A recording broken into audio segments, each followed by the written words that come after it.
With me is Tim Thomas. He is the Chief Executive Officer of the Centre for Australia-India Relationship. So welcome to WION. It's a pleasure to speak to you and talk about India-Australia relationship. But before that, I would like to know about this centre. What is this centre all about, and how does it furthers the relationship between the two countries? Yeah, thank you, Sidhant, and thank you. It's a pleasure to be with WION today.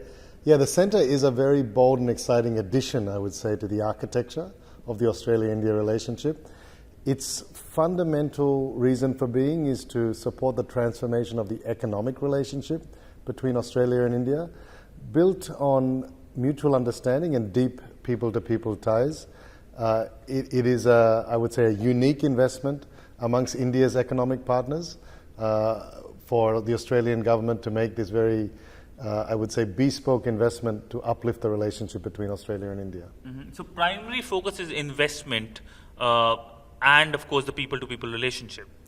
I would say so. I would describe the economic relationship as, of course, bilateral trade, two-way investment. I would say there's great opportunities for more joint ventures and innovative collaboration between Australian and Indian companies. And I would say at the top of the pyramid is knowledge partnerships. That's what we would like to see, because we think that will underpin the long-term nature of the relationship. Mm-hmm. How do you see the relationship between the two countries? We have seen high-level engagements between the leadership of the two countries, and we have seen a strong people-to-people connect as well. So how will you characterize this relationship? I would say it is very strong at the government-to-government level. I think we've had incredible levels of ministerial engagement across all of our key portfolios. Of course, our prime ministers enjoy a fantastic relationship.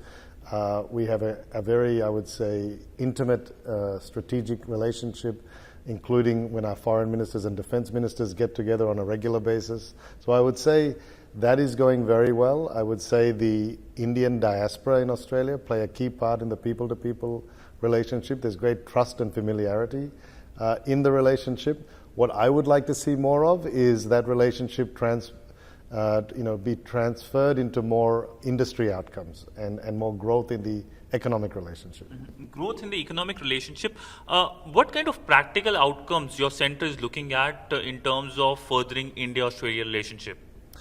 So if I break that into in four areas, if I may, the economic relationship. So bilateral trade today is growing off the back of the interim free trade agreement, but it should be much higher. So we would like to see more growth in the bilateral trade, but also a more diversified trade. I think it's still very concentrated on certain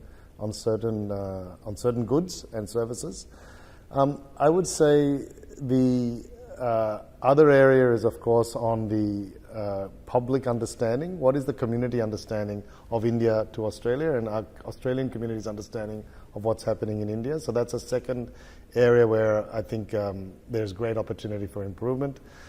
I think we can harness more of the networks and the expertise of our Indian diaspora, particularly what I would call the successful leading lights of the diaspora who want to see greater growth in the relationship. And fourth, there's a fantastic opportunity to expand our connections culturally with our creative industries in sports. Mm-hmm. Essentially, in the relationship, what do you foresee in next 1 year or perhaps 6 months? I know we will get a new government next month. So what kind of expectations the Australian side has from the new government as well? Look, I think there has to be greater investment in our key sectors. And when I say key sectors, in fact, our Australian government is doing an updated economic engagement effort through what's called the Future Roadmap of Economic Engagement between Australia and India. That will prioritize some key sectors in tourism, in premium foods and wine, but I would say also in critical minerals, in energy transition, in renewables, in advanced manufacturing, in agriculture. So I would like to see more two-way investment in the next year. I would say that has to start with building relationships, building familiarity with each other's markets in those areas. I would say the other area is, of course, we would love to see a comprehensive economic cooperation agreement concluded within the next 12 months. If that is possible, because we think that will facilitate greater investment-led economic engagement and expand our relationship in critical minerals and in agriculture. Mm-hmm. Well, on that note, thank you so much, sir, for speaking to WION. It was a pleasure speaking to you and getting an understanding of what kind of cooperation you're looking at with India. Thank you so much, sir. Thank you. Thank you so much. With video journalist Sidhant Sibal for WION in New Delhi.